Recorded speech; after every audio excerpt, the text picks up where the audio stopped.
ito yung itsura niya guys pag nakalagay sa smartphone. Very slick lang siya, no? Ang nipis lang niya. Pag binuksan siya guys, ganito yung itsura niyan. And depende sa inyo kung anong angle ng viewing yung gusto nyo. If you're like me na kung saan lang pinapatong yung inyong smartphone, makapanood lang ng TikTok, I have a recommendation for you. This is the Moft Invisible Stand. Ang dami ko na try na MagSafe stand para sa aking smartphone, no? Meron yung nakalagay na sa power bank, meron yung ring, and meron din yung maliit na cardboard. But this Moft tripod stand is sobrang kakaiba guys. Para naman buksan yung kanyang packaging, meron nakalagay dito na pull me. So testingin natin guys, i-pull na natin yan.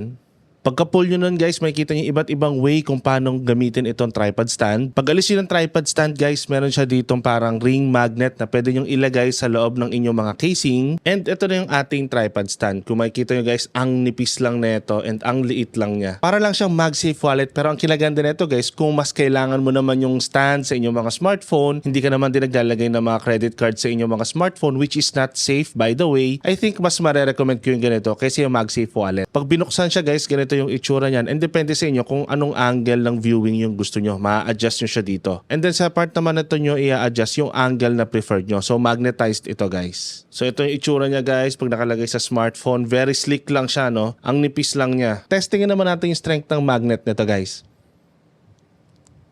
Yan, ayaw talaga. Hindi talaga siya basta-basta, kahit konting galaw guys, wala ako nakikita. So ito yung mga angles na pwede mong gamitin sa inyong tripod stand. Pwede yung simpleng ganito lang, or kung gusto mo, ilalabas mo yung paa dito para nakaangat siyang ganyan. And pwede din siyang gamitin ng pang horizontal. Kaya guys, if you're looking for a tripod stand na matibay and malakas yung magnet niya, I can recommend to you this Moft tripod stand.